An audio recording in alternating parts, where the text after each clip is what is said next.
Share बाजार live में एक बार फिर आपका स्वागत है। रजनीश कुमार जुड़े हैं हमारे साथ फुलरटन सिक्योरिटीज के। रजनीश, जिस तरह से पिछला दिन रहा, बजट का दिन रहा, वो तो हमने देखा ही, लेकिन अब यहां से आगे बाजार की दशा दिशा क्या देख रहे हैं आप?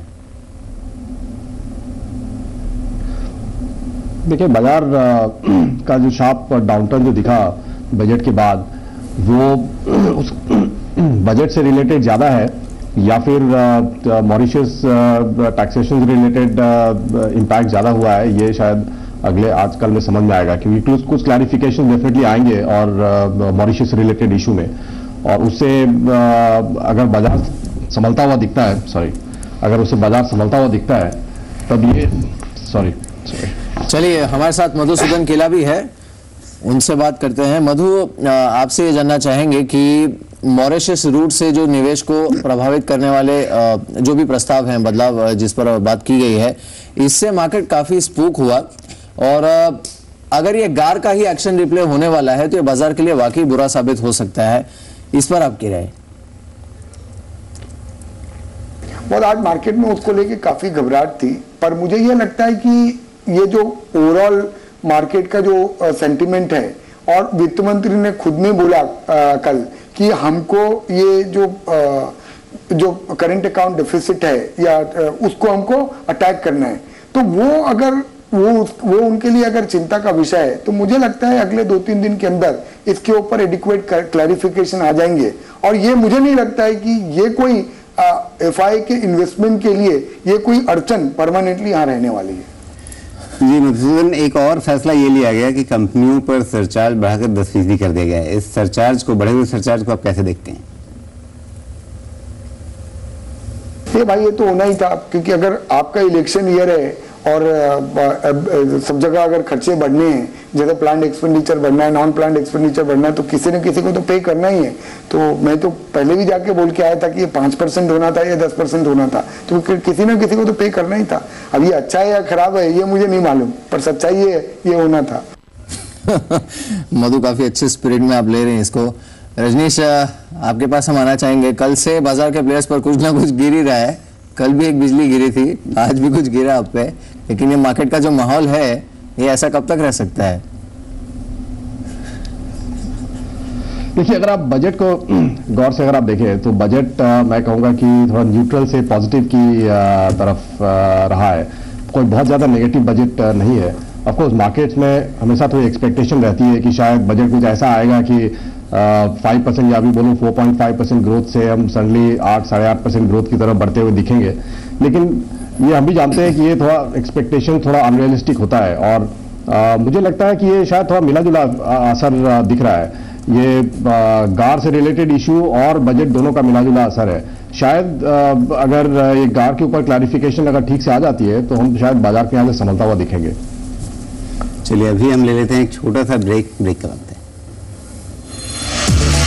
Budget, because I understand as a financial person, as a person who is in charge for investments, I understand कि किस constraint के background में ये बजट बना हुआ है। I think it's overall very good budget. Rajneesh, ज्यादातर कॉर्पोरेट रिएक्शन जो है वो अच्छा बजट बताने में लगा हुआ है, लेकिन क्या आपको ऐसा लगता है कि जो कैमरे के सामने औपचारिक प्रतिक्रिया है और बाजार के अंदर जो सेंटिमेंट बना है, दोनों में थोड़ा फर्क है? देखिए, इंडस्ट्री पॉइंट ऑफ व्यू से अगर आप देखिए तो ज्यादातर इंडस्ट्री के लिए बजट को बहुत ज्यादा नेगेटिव नहीं है, तो और शायद इसलिए इस तरह की प्रतिक्रिया आ रही है। और शायद कॉर्पोरेट जो है वो थोड़े रियलिस्टिक होकर भी बजट को देखते हैं, तो उनको मालूम है कि कोई बहुत ज्यादा विंडफॉल बेनिफिट बजट से आ जाएगा, इसकी उम्मीद कम रहती है। तो उस तरह से आप देखेंगे तो एक तरह से बैलेंस्ड बजट है, और प्रतिक्रिया भी इसलिए बैलेंस्ड है। लेकिन इन्वेस्टर्स पॉइंट ऑफ व्यू से अगर आप देखें तो ये बात जरूर है कि इन्वेस्टर्स एक्सपेक्ट कर रहे थे कि शायद कुछ ऐसा एक इम्पेटस मिलेगा कि मार्केट एक दूसरे लेवल पर जा सके, और उस पॉइंट ऑफ व्यू से एक डिसअपॉइंटमेंट जरूर है। लेकिन ये बात मैं भी समझता हूं कि लिमिटेशंस काफी हैं इन टर्म्स ऑफ क्या किया जा सकता है और किस तरह के स्टेप लिए जा सकते हैं। तो ओवरऑल मैं ये कहूंगा कि प्रतिक्रिया बैलेंस्ड है, और क्योंकि बजट भी जो है वो एक तरह से एक कंस्ट्रेंट एनवायरनमेंट में एक तरह से एक पॉजिटिव सा बजट पेश किया गया है। चलिए इस बीच इंडिकेटिव टिक्स देखते हैं। इसमें सेंसेक्स 19,000 के पार है इंडिकेटिव टिक्स में इस समय जो संकेत हैं उसमें, और निफ्टी 3-4 पॉइंट ऊपर देखने को मिल रहा है। शुरुआती दौर में थोड़ी बहुत हो सकता है बढ़त देखने को मिले, लेकिन एसजीएक्स निफ्टी तो नीचे ही था। तो देखते हैं क्या संकेत बनते हैं। सेंसेक्स अब 127 पॉइंट ऊपर इस समय, कोई क्लैरिफिकेशन नहीं आया। जैसे समीर ने काफी स्मार्ट कमेंट किया कि अगर बाजार वैसे ही ऊपर चला गया तो हो सकता है स्पष्टीकरण आए ही नहीं इस पर, लेकिन रुपया कमजोर खुला है। 54.69 पर ये खुला है। कल की इसकी क्लोजिंग थी 54.35 पर, और कल याद रखिए काफी वीकनेस रुपए पर देखने को मिली थी, क्योंकि जब खुला था ये तो ये 53.65 के आसपास खुला था, वहां से फिसलकर 54.35 पर गया है दिन के दौरान बाजार की गिरावट के साथ। मधु, आपसे ये भी जानना चाहेंगे कि हालांकि आप बजट को अच्छा बता रहे हैं, लेकिन बाजार को ये बहुत अच्छा नहीं लगा है। सेंटिमेंट मार्केट का और कितना खराब हो सकता है यहां से? वो डाउनसाइड बजट की तो कहानी खत्म हो गई। आई थिंक सोमवार से लेके बजट के बारे में कोई बात नहीं करेगा। अब वो डाउनसाइड या अपसाइड वापस फॉरेन इन्वेस्टर्स के ऊपर, क्योंकि अगर मैं जैसे बोलते आया हूं, अपना डिपेंडेंस इस बार फॉरेन इन्वेस्टर के ऊपर बहुत ज्यादा है। वो फॉरेन इन्वेस्टर्स वहां पे यूरोप में क्या अनफोल्ड होता है, अमेरिका में क्या अनफोल्ड होता है, फॉरेन इन्वेस्टर्स कैसे रिएक्ट करते हैं, ये सब देखने के बाद अपन बता पाएंगे कि क्या डायरेक्शन मार्केट का होना चाहिए। पर एक लगता है कि ये जो 6150 की अभी तेजी होना इन दिस बैकग्राउंड अभी एक बार डिफिकल्ट है। अब मधु, बैंकिंग रिसेप्टराइजेशन को लेकर के इस समय क्या नजरिया बन रहा है, क्या दिख रहे हैं आप? एक्सपेक्टेड लाइन पे है। बैंकिंग का रिकैपिटलाइजेशन करना बहुत जरूरी है बासल 3 की नॉर्म्स को मीट करने के लिए। तो मुझे लगता है बाय एंड लार्ज अगर यही है, वही मैं बोल रहा हूँ ना कि बहुत कुछ और खराब हो सकता था, तो ये खराब तो नहीं हुआ। कम से कम हर काउंट पे अगर आपने बैंकों को रिकैपिटलाइजेशन नहीं किया होता और आपके पास रिसोर्सेज नहीं होते तो बहुत खराब हो सकता था। पर ये सब चीज एक्सपेक्टेड लाइन पे है।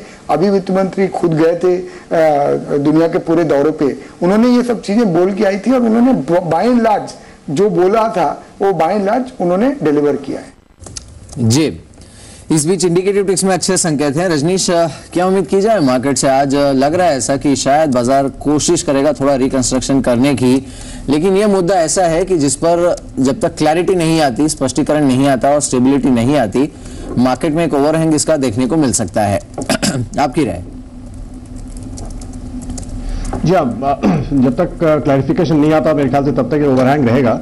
लेकिन एक दूसरी बात गौर करने वाली ये भी है कि अगर आप बजट के पॉइंट ऑफ व्यू से देखें तो बजट ने कुछ खास ऐसा नेगेटिव मैसेज नहीं छोड़ा है।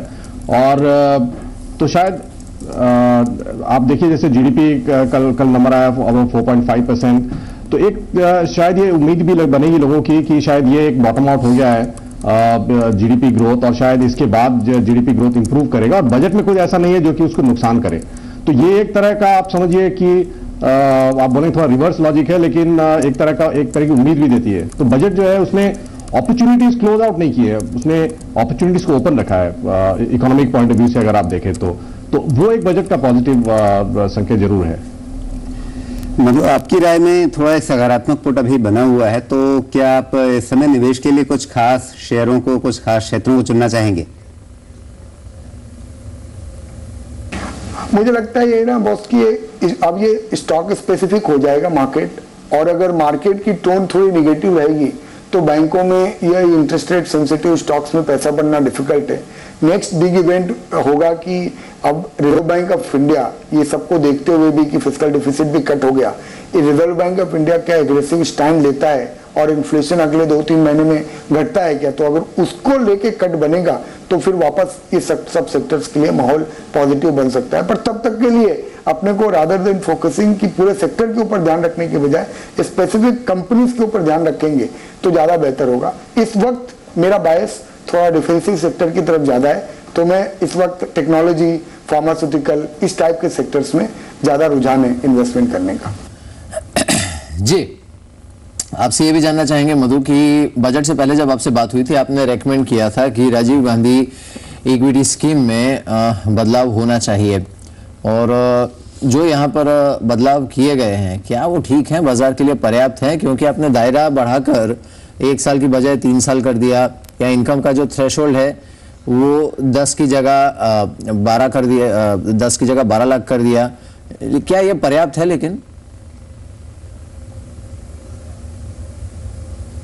पॉजिटिव है, बट रिटेल इन्वेस्टर्स को लाने के लिए मुझे लगता है काफी कुछ करना पड़ेगा। ये अगेन ये एक स्टेप है जो पॉजिटिव डायरेक्शन में है, पर इसके अलावा भी काफी कुछ स्टेप्स लेने पड़ेंगे।